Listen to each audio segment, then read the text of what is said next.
আসসালামু আলাইকুম প্রিয় ছাত্ররা, আশা করছি আল্লাহর অশেষ রহমতে তোমরা সবাই ভালো আছো, সুস্থ আছো।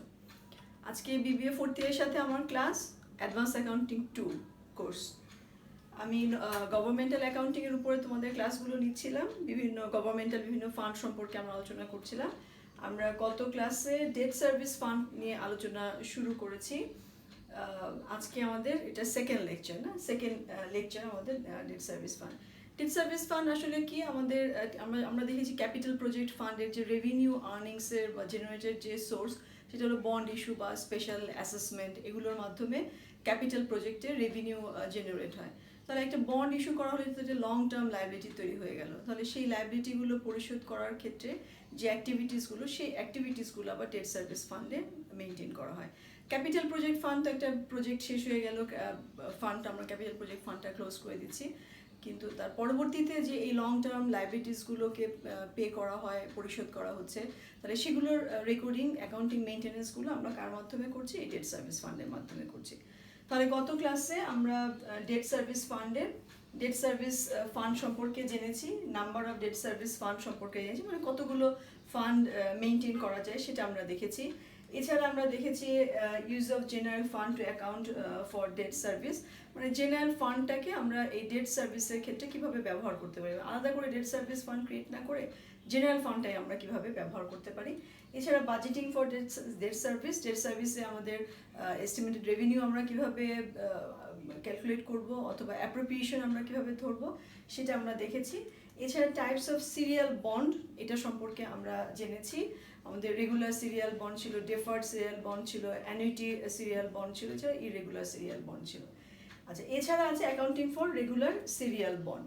অ্যাকচুয়ালি আমাদের ডেট সার্ভিস ফান্ডের যে ট্রানজ্যাকশনগুলো আছে, এই ট্রানজ্যাকশনগুলোকে আমরা শেখার চেষ্টা করছি। একটা হলো অ্যাকাউন্টিং ফর রেগুলার সিরিয়াল বন্ডের মাধ্যমে, আর একটা হলো term bond, accounting for term bond. দুটো বন্ডের যে ট্রানজ্যাকশনগুলো তৈরি হয়, সেই ট্রানজ্যাকশনগুলো শেখার মাধ্যমে আমরা দেখে নিব যে ডেট সার্ভিস ফান্ডে আমরা কী ধরনের ট্রানজ্যাকশন মেনটেন করি।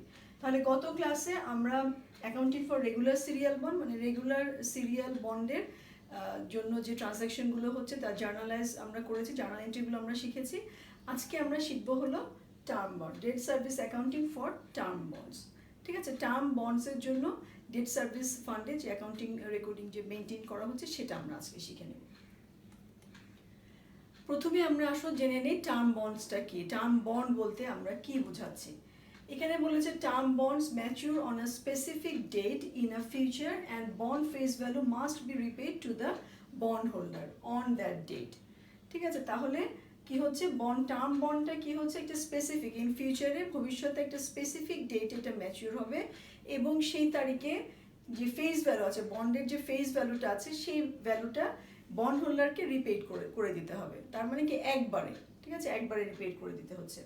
আর দ্য টার্ম বলতে কি বোঝাচ্ছে? টার্ম হলো the term of the bond is the amount of the time between bond issuance and bond maturity. তাহলে বন্ড ইস্যুয়েন্স এবং বন্ড ম্যাচুরিটির মধ্যবর্তী যে সময়টা, এই সময়টাকে টার্ম বলা হচ্ছে, এবং এই জন্য এটা নামকরণ করা হয়েছে টার্ম বন্ড।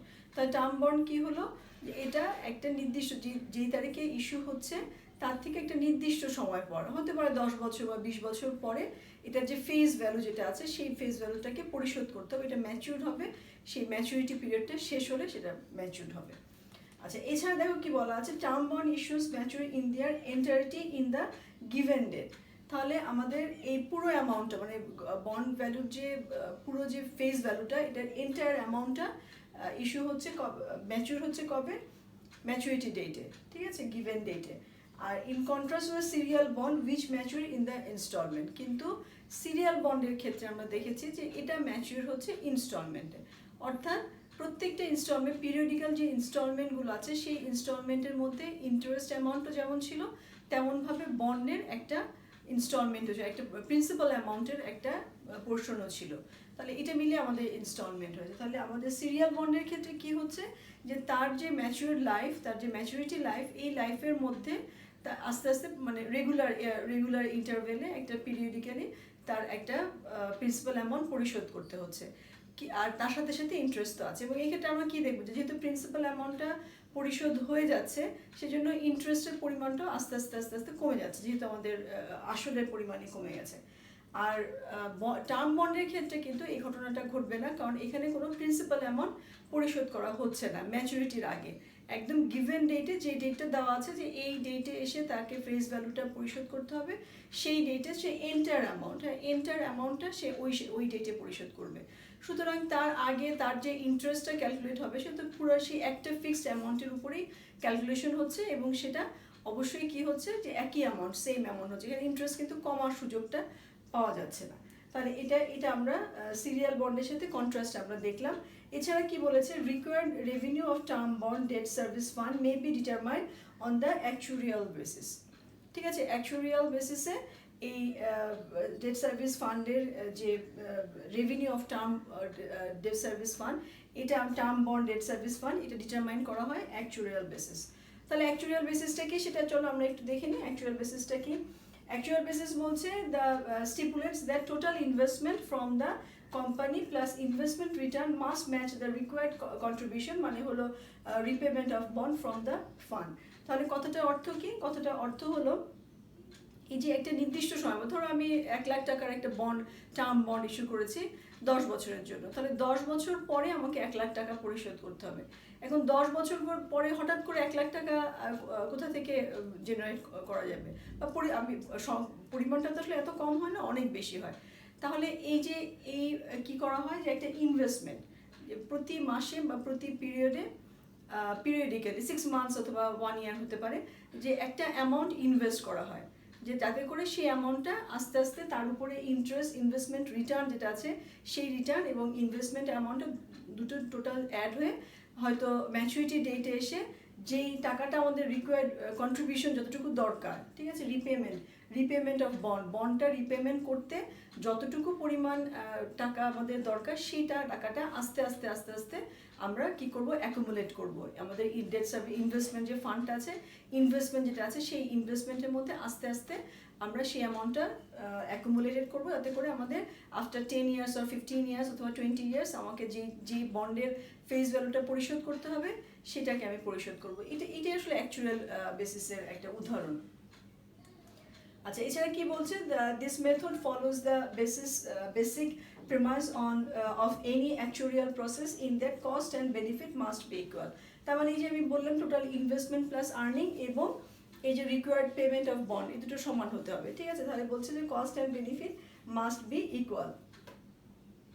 আচ্ছা, এরপরে কি বলছে দেখো, the actual basis of accounting is a method often used in computing the periodic payments that a company must make to fund required benefits। তাহলে এই যে পিরিয়ডিক পেমেন্ট, যেটা যে কতটুকু পরিমাণ আমি আমার অ্যানুইটি, যেটাকে আমরা অ্যানুইটি হিসেবে শিখেছি তাই না, যে অ্যানুইটির পরিমাণটা কত, যে কতটুকু পরিমাণ আমি প্রতি পিরিয়ডে এটা আমি জমা করব, যাতে করে আমার একটা নির্দিষ্ট সময় পর যে ডেটে আমাকে ফেস ভ্যালুটা পরিশোধ করতে হবে সেই ডেটে যে সেটা ওই সমান হবে।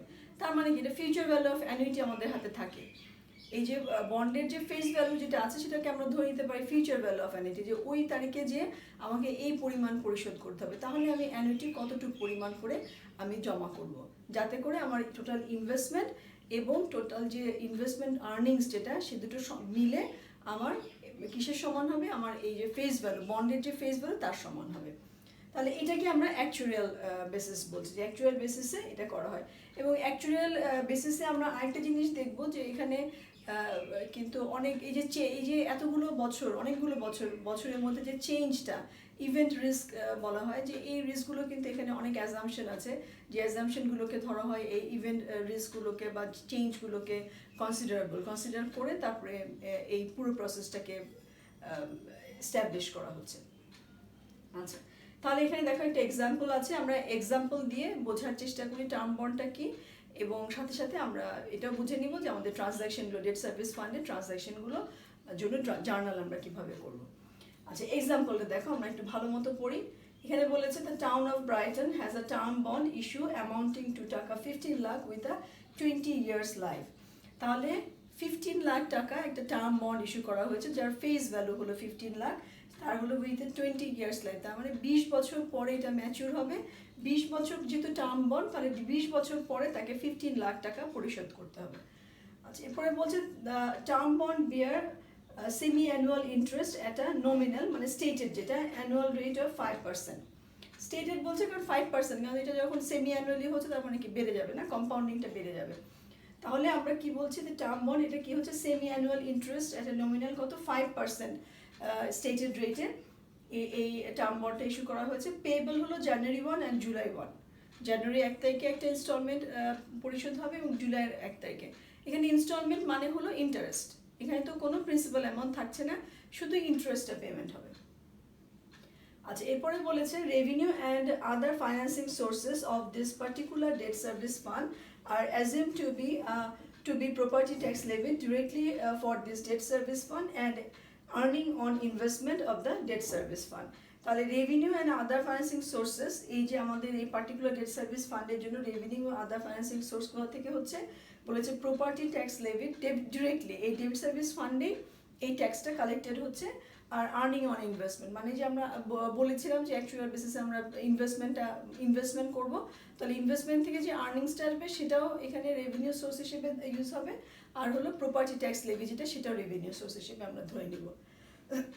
আচ্ছা, এরপরে বলছে the amount of the tax levy is computed in accord with annuity tables on the assumption that revenue for principal repayment will be investment and will earn 6% per year compounded semi-annually. তাহলে কি হচ্ছে যে annuity টেবিলটা আমরা তৈরি করব, মানে এই যে ইনভেস্টমেন্ট যেটা আমরা ইনভেস্ট করবো এই 15 লাখ টাকা, যাতে আমি এই আফটার 20 ইয়ার্স আমরা 15 লাখ টাকা জোগাড় করতে পারি, এটা পরিশোধ করা যায়। তার জন্য কি হবে, এই যে প্রিন্সিপাল রিপেমেন্ট এটা ইনভেস্ট করা হবে। Revenue of the for the principal repayment will be invest করা হবে এবং তার জন্য আর্ন করবে কত 6%, ঠিক আছে, পার ইয়ার, এবং কম্পাউন্ডেড সেমি অ্যানুয়ালি, তার মানে প্রতি 6 মাস অন্তর কম্পাউন্ডেডও হচ্ছে, আবার এটা কিন্তু ইনস্টলমেন্টটা জমাও পড়ছে প্রতি 6 মাস অন্তর। আচ্ছা, এছাড়া কি আছে দেখো, assuming the bond war issued in the preceding fiscal year on January 1, 2010, তাহলে 2010-এর জানুয়ারি 1, 2010-এর ঠিক আগে এই বন্ডটা ইস্যু হয়েছে। And actual addition and actual earnings were both exactly the budgeted. The term bond debt service fund of the town of the Brighton would have the following trial balance as of December 31st, 2010. তাহলে 2010-এর 31 ডিসেম্বরের trial balance এখানে দেওয়া আছে। তার মানে কি এর মাঝখানে যে ট্রানজ্যাকশনটা, এই ট্রানজ্যাকশনটাকে উল্লেখ করা হয়নি, এখানে শুধু বলা হচ্ছে যে এটা যেটা actual addition and actual earnings were both exactly as budgeted, যেভাবে বাজেট হয়েছে সেভাবেই এটা আর্নিংস হয়েছে, সেজন্য এটাকে আলাদা করে এখানে দেখায়নি। তাহলে এখানে ট্রায়াল ব্যালেন্সের মধ্যে ক্যাশ আছে, ইনভেস্টমেন্ট আছে, ফান্ড ব্যালেন্স আছে। এটা হলো 31 ডিসেম্বর 2010-এর ট্রায়াল ব্যালেন্স। আচ্ছা, আমাদের রিকোয়ার কি, এখানে রিকোয়ার হলো জার্নাল এন্ট্রিজ ফর ফিসক্যাল ইয়ার 2011, তার মানে আমরা সেকেন্ড ইয়ারের জার্নালগুলো দেখবো। সেকেন্ড ইয়ার জার্নাল শেখা হয়ে গেলে ফার্স্ট ইয়ারটা কিন্তু বুঝে নেওয়া যাবে যে ফার্স্ট ইয়ারটা কী হতে পারতো। ঠিক আছে, তাহলে আসো আমরা দেখি যে আমাদের জার্নালগুলো কী হবে। আচ্ছা, জার্নালগুলো করার আগে আমাদের কিছু ওয়ার্কিংস দেখতে হবে, কারণ এখানে কয়েকটা ওয়ার্কিংস আছে। আমাদের যে অ্যানুইটির পরিমাণটা, যেটা আমরা বলেছি যে প্রিন্সিপাল অ্যামাউন্ট যেটা আর্ন হবে সেই অ্যামাউন্টটা ইনভেস্ট করতে হবে 6%। তাহলে সেই অ্যামাউন্টটা কত, যে অ্যামাউন্টটা আস্তে আস্তে আস্তে আস্তে 15 লাখ টাকা তৈরি করবে না, সেটা আমরা একটু দেখবো যে কত সেই অ্যামাউন্টটা। আর তাহলে প্রথম ওয়ার্কিং যেটা, সেটা হলো calculation of sinking fund investment in each period. Sinking fund investment মানে ইনভেস্টমেন্টের যে ফান্ডটা সিঙ্কিং ফান্ড, প্রিন্সিপাল অ্যামাউন্টের যে অংশটুকু রেভিনিউ থেকে আর্ন হবে সেই অংশটুকু যেখানে আমরা ইনভেস্ট করবো, সেই অ্যামাউন্টটা কত হলে তার উপরে ইনভেস্টমেন্ট এবং আর্নিংস অন ইনভেস্টমেন্ট এই দুটো মিলে কি হবে, আফটার 20 ইয়ার্স এটা 15 লাখ টাকা হবে, সেটা আমরা বের করব। আচ্ছা, এখানে এই যে সূত্রটা, আমি আশা করি যে এই সূত্রটা তোমাদের মনে আছে। এটা আমরা কোথায় শিখেছি, এটা আমরা প্রিন্সিপাল অফ ফাইন্যান্সে শিখেছি, তাই না, বিজনেস ফাইন্যান্স যেটা। এটা কি future value of annuity, future value of অ্যানুইটির সূত্র। এই যে এখানে এ হলো অ্যানুইটি মানে ইনস্টলমেন্টের পরিমাণটা, আর এখানে যে এটা দেওয়া আছে এটাকে আমরা বলি present value interest factor, present value interest factor of annuity. তাহলে এভাবে এখানে যেই এই সূত্রটা আছে, এই সূত্রটা ব্যবহার করে কিন্তু আমরা এর পরিমাণটা বের করতে পারি, মানে ইনস্টলমেন্ট কতটুকু করে আমি জমা রাখলে আমার ফিউচার ভ্যালু অফ অ্যানুইটি, মানে যেটা আমাদের 15 লাখ টাকা বন্ডে যেটা ফেস ভ্যালু সেটা আমাদের হবে, সেটা আমরা দেখবো। এখানে আই হলো ইন্টারেস্ট, এম হলো কম্পাউন্ডিং যে সেমি অ্যানুয়ালি মানে 2, এন হলো নাম্বার অফ ইয়ার্স মানে 20। এই তো ঠিক আছে। তাহলে আমরা দেখি, দেখো আমরা এটা বসাই 15 lakh future value of annuity মানে 15 লাখ আমরা আফটার 20 ইয়ার্স 15 লাখ টাকা বন্ড রিপেমেন্ট করতে চাই। এই আমরা জানি না, এই আমরা জানতে চাই। আর এখানে আমি বসিয়েছি দেখো আই হলো 6% মানে 0.06, এম হলো 2 যেহেতু কম্পাউন্ডেড সেমি অ্যানুয়ালি, আর 20 ইন্টু 2 -1, আর এখানে আই হলো 0.06 ডিভাইডেড বাই 2। এই যে আমি বসালাম, তাহলে ক্যালকুলেশন করে দেখো আমার কত এসেছে। এখানে এই যে আমাদের এখানে 3 হয়ে গেল, যে এখানে 20 ইন্টু 2 হলো 40, তার মানে 40 টার্ম না 40 পিরিয়ড হবে, নাম্বার অফ পিরিয়ড হলো কম্পাউন্ডিং পিরিয়ড হলো 40। আচ্ছা দেখো এখানে আমার এই যে ক্যালকুলেশনটা করে আমার কত এসেছে 75.4012,597। ঠিক আছে, 75.4012,597 এই অ্যামাউন্টটাকে কি বলে? এই যে অ্যামাউন্টটাকে অ্যাকচুয়ালি বলে present value of annuity, present value of interest factor, হ্যাঁ present value of interest factor of annuity. তাহলে এটা হলো সেই ইন্টারেস্ট ফ্যাক্টর। তাহলে এই আমরা যখন এইভাবে দেখলাম তাহলে এর মানটা আমরা বের করে দিতে পারছি। কত এসেছে? এর মান এসেছে হলো 19,893.57। তাহলে এই ক্যালকুলেশন করে তুমি বের করে নিতে পারো যে এর অ্যামাউন্টটা কত, এর পরিমাণটা কত। এ মানে কি?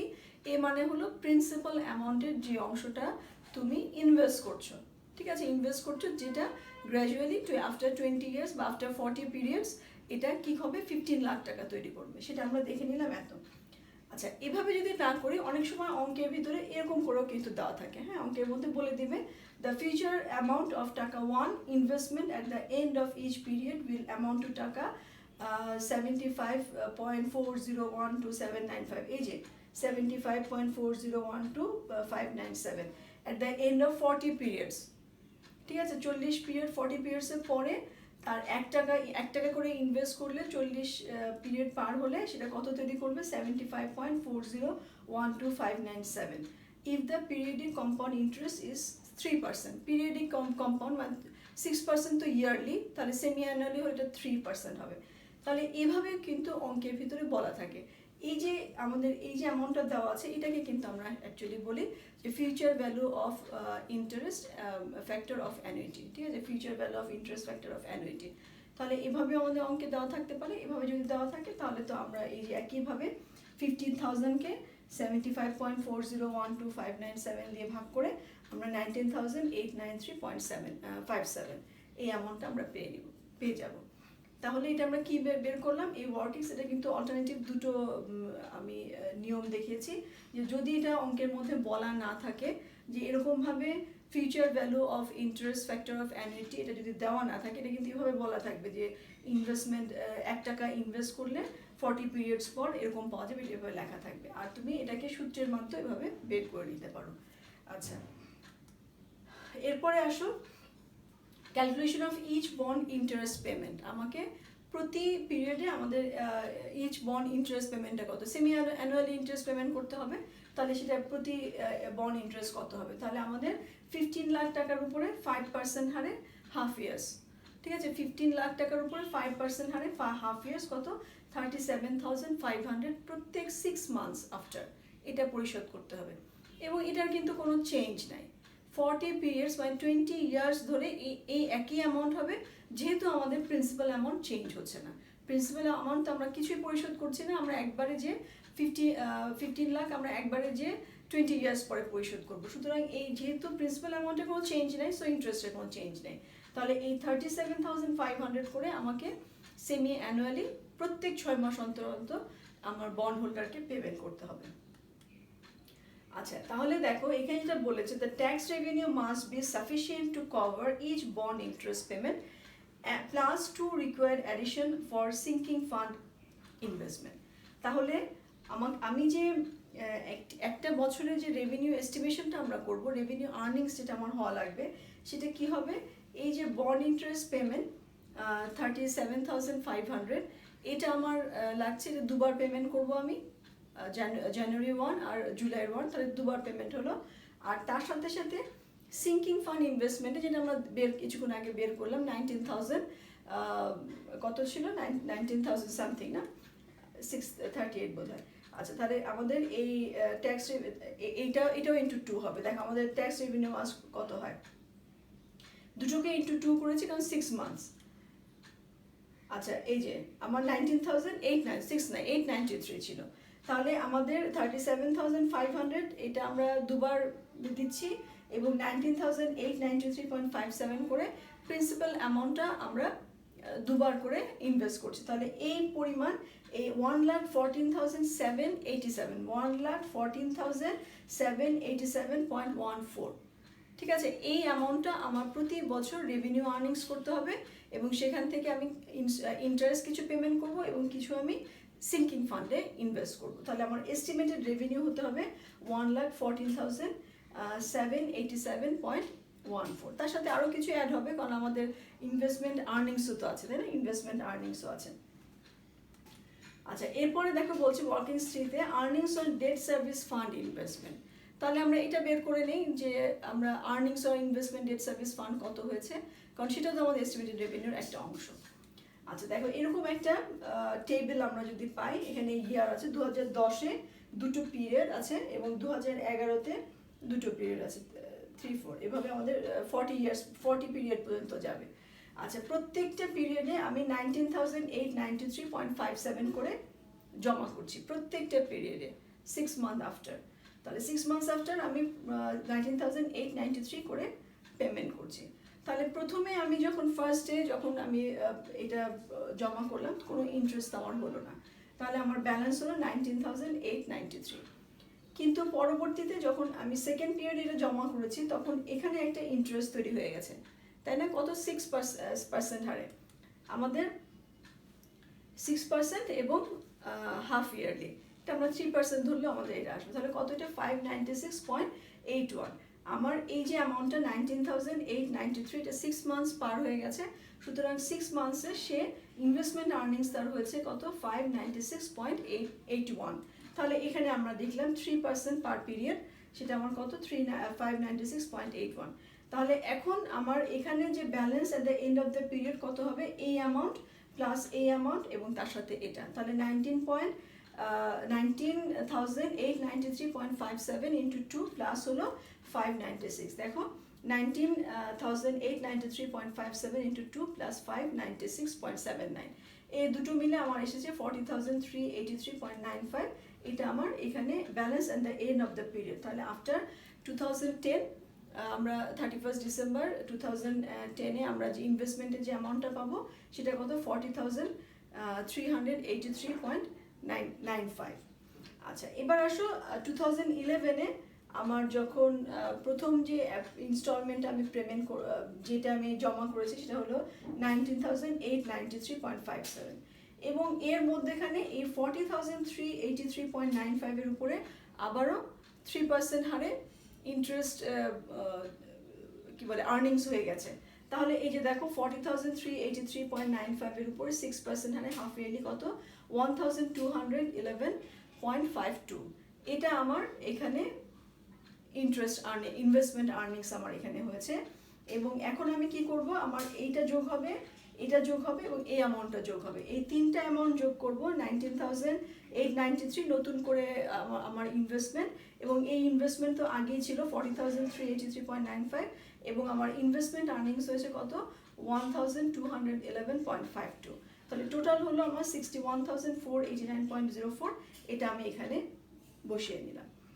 এবং আমার পিরিয়ড 4-এ দেখো 4-এ কি আবার আমি নতুন করে ইনভেস্ট করেছি সেই সেম অ্যামাউন্ট 19,893.57 এবং এখানে আবারও আমার এখানে কি হবে যে 61,489.04 এর উপরে 6% হারে হাফ ইয়ারলি মানে 3% আমার 1,844.67, এটা আমার এটা আমার ইনভেস্টমেন্ট আর্নিংস হয়েছে।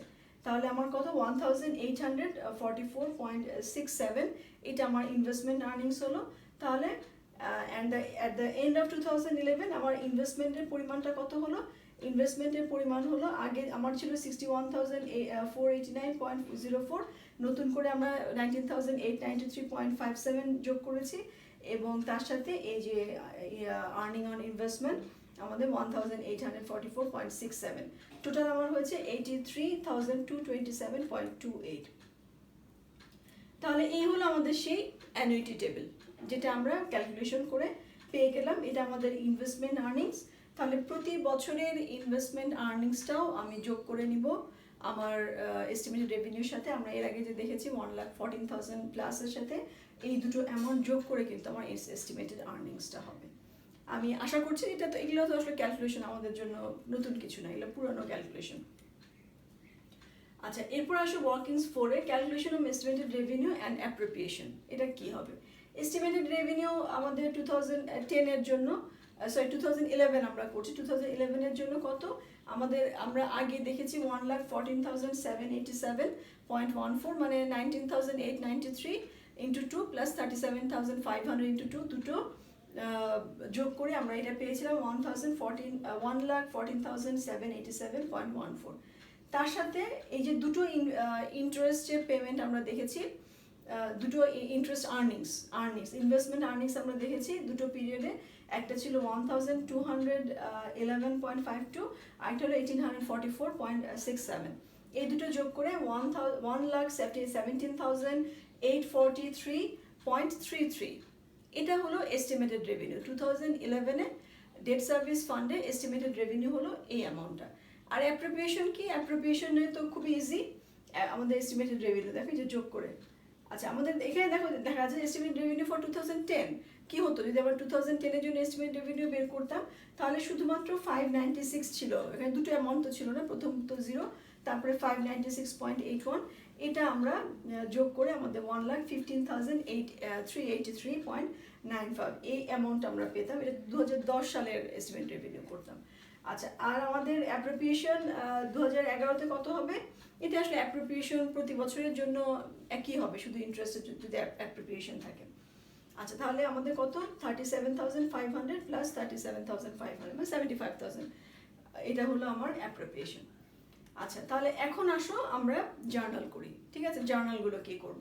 তাহলে প্রথমে হলো two record the budget for the fiscal year 2011। Budget record করবো, তার মানে কি বাজেটের জার্নাল এখানে করতে হচ্ছে, যেটা আমরা ক্যাপিটাল প্রজেক্ট ফান্ডে দেখেছি যে বাজেটের জার্নাল আমাদের করতেই হয়নি।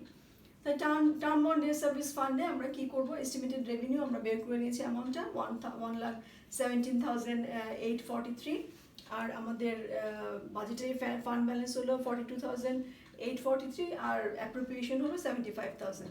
আমরা বাজেটারি ফান্ড ব্যালেন্স পেয়েছি কত? এখান থেকে 1,17,843.33 থেকে 70,000 বাদ দিলে আমাদের 42,843, এটা আমাদের বাজেটারি ফান্ড ব্যালেন্স, এটা আমাদের আসে। এখানে কিন্তু কোনো গভর্নমেন্ট ওয়াইড অ্যাক্টিভিটিসে কোনো জার্নাল নেই, কারণ হলো আমরা জানি যে গভর্নমেন্টাল ওয়াইড অ্যাক্টিভিটিসে আমাদের বাজেটের জন্য কোনো রেকর্ডিং আমরা করি না। আচ্ছা, এরপরে দেখো আমাদের বলেছে যে অ্যাজুমিং that collection experience of the town of the Brighton indicates that the tax levy in the amount of টাকা 1,20,000 is needed in order to be reasonably certain that the collection during each 6-month period will equal the needed amount, the expected uncollectible amounting to টাকা 3,000। তাহলে তাদের past experience বলছে যে তাদের যে tax levy, property tax levy actually, সেখান থেকে 1,20,000 টাকা মোটামুটি আসবে, ট্যাক্স রিসিভেবল তারা ধরতে পারে, এবং তার মধ্যে আবার আনকালেক্টেবল অ্যামাউন্ট আছে 3,000। তাহলে এটা আমরা যখন জার্নাল করব, দেখো আমাদের জার্নাল কি হবে? ট্যাক্স রিসিভেবল কারেন্ট হলো 1,20,000, এবং আমাদের এস্টিমেটেড আনকালেক্টেবল ট্যাক্সেস হলো 3,000, এবং বাকিটা আমরা বলছি কি রেভিনিউ প্রপার্টি ট্যাক্স হলো 1,17,000। এটা হলো আমাদের প্রপার্টি ট্যাক্স বাবদ এই রেভিনিউটা আসবে। আর গভর্নমেন্ট ওয়াইড অ্যাক্টিভিটিসে আমাদের একই, শুধু আমরা রেভিনিউটাকে একটু জেনারেল রেভিনিউ লিখব, আর আমাদের এখানে property tax levy restricted for debt service একটু মানে এক্সপ্লেইন করে বলা হয় আমাদের গভর্নমেন্ট ওয়াইড অ্যাক্টিভিটিসে। তাহলে এটা হলো আমাদের ট্যাক্স রিসিভেবলের জন্য জার্নাল। আমাদের এটা তারা ধারণা করছে এটা ট্যাক্স রিসিভেবল হবে। একটা কথা মাথায় রাখতে হবে যে এই যে অ্যামাউন্ট যেটা বলা হয়েছে যে এস্টিমেটেড, এটা মানে যেটা তারা ট্যাক্স রিসিভেবল চাচ্ছে বা যেটা এস্টিমেটেড আমরা রেভিনিউ বলেছি, এটা কিন্তু অবশ্যই আর্ন করতে হবে। যদি এটা এই রেভিনিউ যে সোর্স থেকে আসার কথা যদি না হয়, তাহলে অন্য কোনোভাবে হয় অন্য কোনো ফান্ড থেকে ট্রান্সফার করে বা অন্য কোনো জায়গা থেকে লোন করে হলেও এই অ্যামাউন্টটা পরিশোধ নিয়ে আসতে হবে, কারণ তোমার ইন্টারেস্ট অ্যামাউন্ট তো পরিশোধ করতেই হচ্ছে, এবং তার সাথে সাথে ইনভেস্টমেন্ট যে সিঙ্কিং ফান্ডের যে ইনভেস্টমেন্টটা এটাও মেনটেন করতে হবে। এটা মেনটেন করতে না পারলে কিন্তু এই যে আফটার 40 পিরিয়ড বা 20 ইয়ার্স আমাদের যে পেমেন্টটা হওয়ার কথা এটাতে গোলমাল হয়ে যাবে, সুতরাং এটা হতে দেওয়া যাবে না, ঠিক আছে। আচ্ছা, তারপরে দেখো the required interest payment was made on January 1, 2011 জানুয়ারি 1-এ আমরা পেমেন্ট করছি এক্সপেন্ডিচার বন্ড ইন্টারেস্ট 37,000 এবং ক্যাশ ক্রেডিট হয়ে যাচ্ছে। এবং গভর্নমেন্টাল অ্যাক্টিভিটিসে আমরা এখানে এক্সপেন্ডিচার তো লিখি না, আমরা এক্সপেন্স লিখবো, কিন্তু এখানে দেখো ডিফারেন্ট কিছু আছে। এখানে আছে কি অ্যাক্রুড ইন্টারেস্ট পেয়েবল আর ক্যাশ। অ্যাক্রুড ইন্টারেস্ট পেয়েবল কেন হলো, আমরা গত ক্লাসে এটা নিয়ে আলোচনা করেছি যে আমাদের ডেট সার্ভিস ফান্ডে কি করছে তারা এই জানুয়ারির 1 তারিখে যে বন্ডটা পেয়েবল, ইন্টারেস্টটা পেয়েবল, যে অ্যামাউন্টটা পেয়েবল, এটাকে তারা আগে অ্যাক্রুয়াল বেসিসে রেকর্ড করছে না। যুক্তি হলো তারা বলছে যে এটা যে তারিখে ডিউ সেই তারিখেই তারা দেখাবে যে এটা ডিউ হয়েছে, তার আগে তারা অ্যাক্রুয়াল বেসিসে রেকর্ড করবে না। কিন্তু গভর্নমেন্টাল ওয়াইড অ্যাক্টিভিটিসে তো এটা একেবারে অ্যাক্রুয়াল বেসিসে মেনটেন করছে। সেই জন্য তারা কি করছে, যখন 31 ডিসেম্বর 2010-এ তারা যখন অ্যাকাউন্টিং ইয়ার ক্লোজ করেছে, তাহলে ঠিক পরের দিনই তাকে যে পেমেন্টটা করতে হবে ইন্টারেস্টের জন্য, সেটাকে তারা অ্যাক্রুড ইন্টারেস্ট পেয়েবল হিসেবে তখনই রিকগনাইজ করেছে। তাহলে সেই জন্য তারা যেহেতু অ্যাক্রুড ইন্টারেস্ট পেয়েবল হিসেবে রিকগনাইজ করেছে, তাহলে সেই জন্য সেটাকে আমরা এখন পরিশোধ ডেবিট করে সেটা ক্যান্সেল করছি এবং সেটা পরিশোধ করা হচ্ছে। না হলে আমরা কি করতাম, এখানে এক্সপেন্স লিখতাম, এক্সপেন্ডিচার জায়গায় এক্সপেন্স লিখতাম। আর তাহলে টার্ম বন্ড ডেট সার্ভিস ফান্ডে এটা এই অ্যাক্রুয়াল বেসিসে, মডিফাইড অ্যাক্রুয়াল বেসিসে তো এক্সপেন্ডিচারগুলোকে আমরা অ্যাক্রুয়াল বেসিসে রেকর্ড করি, কিন্তু একটা এক্সেপশন এখানে আছে যে এই লং টার্ম যে লায়াবিলিটিসগুলো আছে, এই পেয়েবলগুলো আছে, সেটাকে তারা কিন্তু অ্যাক্রুয়াল বেসিসে রেকর্ড করছে, যেদিন ডিউ ডেট সেদিনই রেকর্ড করছে। তবে কথা হলো অ্যাপ্রোপ্রিয়েশনের মধ্যে কিন্তু আবার ইনক্লুড করে নেবে, যেটা তাকে জানুয়ারির 1 তারিখে পরিশোধ করতে হবে, সেটা কিন্তু 2010-এর যে অ্যাপ্রোপ্রিয়েশন তারা এস্টিমেটেড করবে তার মধ্যে কিন্তু আবার ঠিকই ইনক্লুড করবে। আচ্ছা, এই হলো আমাদের ইন্টারেস্ট পেমেন্টের জন্য জার্নাল। আচ্ছা, এরপর আসে actual tax collection during the first 6 months of 2011 were taka 57,400 and subsequent addition to sinking fund investment at June 30, 2011. তাহলে তার এখানে একটা অ্যাকচুয়াল ট্যাক্স কালেকশন হয়েছে কত, 57,400, এবং সেই এখান থেকে সিঙ্কিং ফান্ডে ইনভেস্টমেন্টও করেছে, সেটা কত, জুন 30, 2011। তাহলে term bond and debt service ফান্ডে term bond debt service fund এবং গভর্নমেন্টাল অ্যাক্টিভিটিসে সেম জার্নাল আমরা করব। ক্যাশ ডেবিট ক্যাশ কালেকশন হয়েছে, ট্যাক্স কালেকশন হয়েছে 57,400 এবং ট্যাক্স রিসিভেবল কারেন্ট হলো 57,400। আর ইনভেস্টমেন্ট আমরা করব, ইনভেস্টমেন্ট কত, 19,893.57 আমাদের সিঙ্কিং ফান্ড ইনভেস্টমেন্ট, যে এই আমরা বের করেছিলাম সেই অ্যামাউন্টটা, এবং ক্যাশ টাকা চলে গেল। ঠিক আছে, এই হলো আমাদের অ্যাকচুয়াল ট্যাক্স কালেকশন যত হয়েছে, এবং আমরা যেটা ইনভেস্টমেন্টে গ্র্যাজুয়ালি যেটা ইনভেস্টমেন্টের সাথে সাথে যেটা পরিশোধ করে যেটা আমরা প্রদান করছি, ইনভেস্টমেন্টে জমা করছি। আচ্ছা, এরপরে বলেছে যে টাকা 1261.99 of interest on June 30, 2011 which is added to the investment account. তাহলে ইনভেস্টমেন্ট আর্নিং হলো, হ্যাঁ, জুন 30-তে যেই অ্যামাউন্টটা সে জমা করেছিল সেই অ্যামাউন্টটা উপরে তার ইন্টারেস্ট আর্ন হয়েছে 1261.99।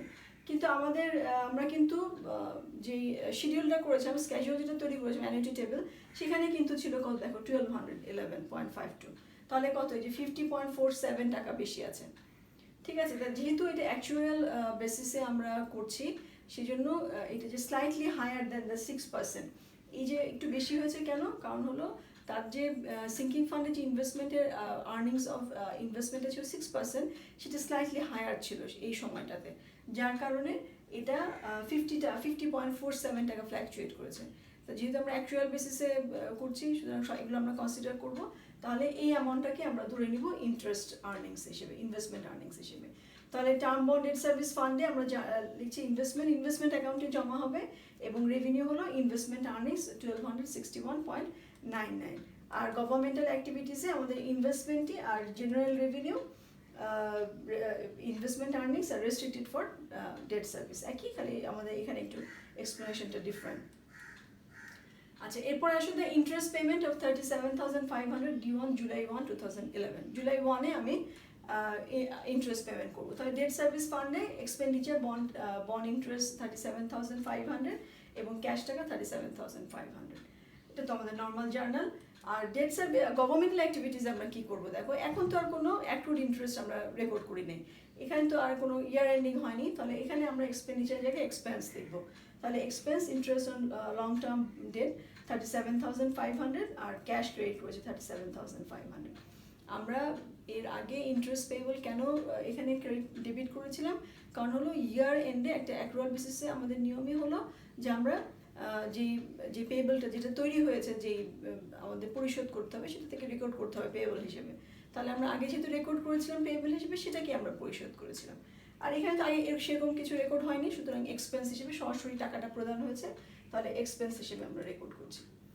আচ্ছা, এরপরে আসো আমাদের during this second 6 month of the year property tax collection for debt service on the term bond total টাকা 58,000 and the required addition to the sinking fund investment account was made on December 31st, 2011। তাহলে কত 58,000 টাকা পাওয়া গেছে property tax collection হিসেবে এবং December 31-এ investment করা হয়েছে সিঙ্কিং ফান্ডে। তাহলে আমাদের জার্নাল কি ক্যাশ কালেকশন হয়েছে, ক্যাশ ডেবিট আর tax receivable current credit, investment debit আর ক্যাশ আমাদের ক্রেডিট হলো 19,893 টাকা, একদম সেম আগের জার্নালটাই আমরা করলাম। আচ্ছা, এরপরে দেখো at December 31st, 2011 interest of টাকা 37,000 on the term bond was accrued at the government wide level for the second 6 month of the year। তাহলে এখানে আমরা ক্লোজিং এন্ট্রিটা করছি, যেটা আমাদের শুধুমাত্র গভর্নমেন্টাল অ্যাক্টিভিটিসের জন্য, কিন্তু এটা আমাদের ডেট সার্ভিস ফান্ডের জন্য না। গভর্নমেন্টাল অ্যাক্টিভিটিসের জন্য আমরা এই জার্নালটা করব expense interest on long term debt credit এবং অ্যাক্রুড ইন্টারেস্ট পেবল ক্রেডিট। মানে হলো এটা আমাদের 31st December 2011-এ রেকর্ড করছি, আমাদের 1st January 2012-এ যে এটা পরিশোধ করতে হবে, সেজন্য আমরা ক্লোজিং এন্ট্রিতে এই পেবলটা রেকর্ড করছি, যেটা ডেট সার্ভিস ফান্ডে এটা মেনটেন করা হয় না। ডেট সার্ভিস ফান্ডে এই রেকর্ডিংটা হবে না, এটা এই ক্লোজিং এন্ট্রিটা শুধুমাত্র গভর্নমেন্টাল অ্যাক্টিভিটিসে।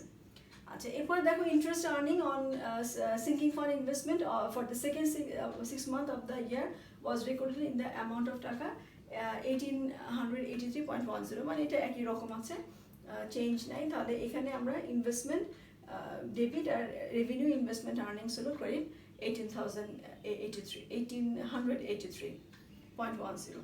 তাহলে এই হলো আমাদের ইন্টারেস্ট আর্নিংস এবং গভর্নমেন্টাল অ্যাকাউন্টিংয়ে তো সেমই হবে, শুধু রেভিনিউর জায়গায় আমরা জেনারেল রেভিনিউ লিখবো, ইনভেস্টমেন্ট আর্নিংস আর রেস্ট্রিক্টেড ফর ডেট সার্ভিস এটাই আমরা লিখবো।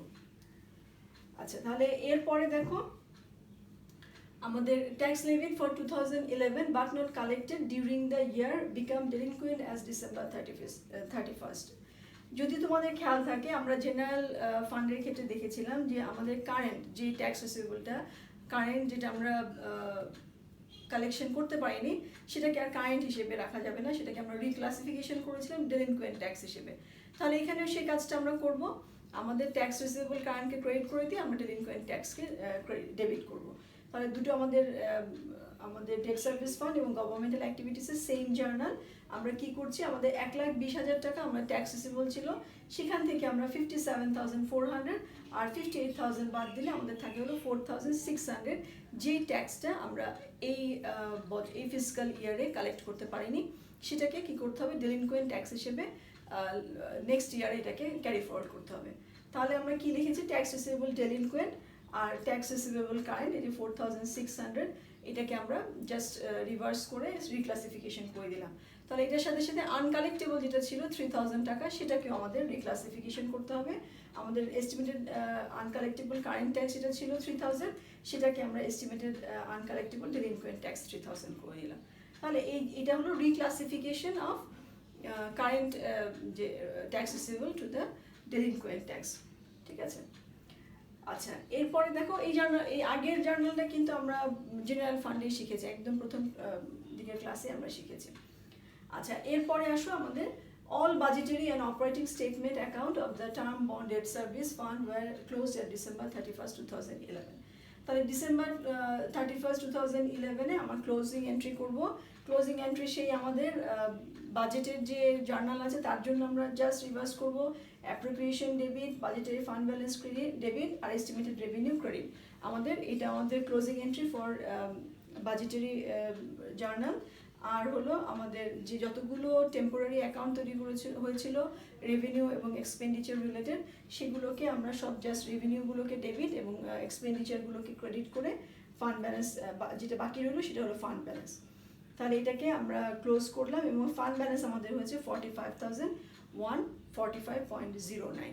ঠিক আছে, এই জার্নালগুলো আমাদের জন্য খুব পরিচিত, আগের ক্লাসেও আমরা দেখেছি, সুতরাং এটা আমার মনে হয় আর ভালো করে এক্সপ্লেন করার কিছু নেই, এটা তোমরা জানো। আচ্ছা, এরপরে আসো আমাদের ফিনান্সিয়াল রিপোর্টিং। আমরা কি ধরনের ফিনান্সিয়াল রিপোর্টিং করি?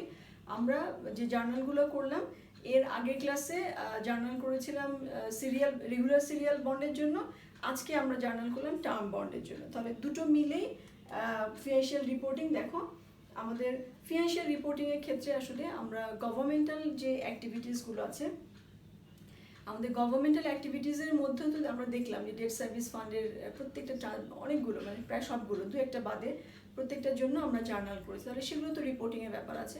যদি ডেট সার্ভিস ফান্ডটা মেজর ফান্ড হয় তাহলে মেজর ফান্ডের ক্যাটাগরিতে পড়ে, তাহলে তার জন্য আলাদা সেপারেট কলাম হবে। আর যদি সেটা নন মেজর ক্যাটাগরিতে পড়ে তাহলে সেটা নন মেজরের অন্যান্য ফান্ডগুলো যেভাবে রেকর্ড হয় সেভাবেই রেকর্ড হবে এবং সেটা একটা সাবসিডিয়ারি লেজারগুলো মেনটেন করা হবে। আর এখানে যে জার্নালগুলো আমরা করছি, এটা আমাদের ডেট সার্ভিস ফান্ডের জন্যই আমরা তৈরি করছি। এটা কি combined statement of revenue expenditure and changes fund balance for the year end 31st December 2011। এখানে দেখো সিরিয়াল বন্ডের জন্য, টার্ম বন্ডের জন্য আর হলো টোটাল ডেট সার্ভিস ফান্ড যোগফল। তাহলে সিরিয়াল বন্ডের জন্য এটা একটু আগের ক্লাসটা দেখতে হবে। হ্যাঁ, এই যে সিরিয়াল বন্ডের যে অ্যামাউন্টগুলো আমি এখানে দিয়েছি, এগুলোর জন্য আগের ক্লাসটাকে একটু দেখে নিতে হবে।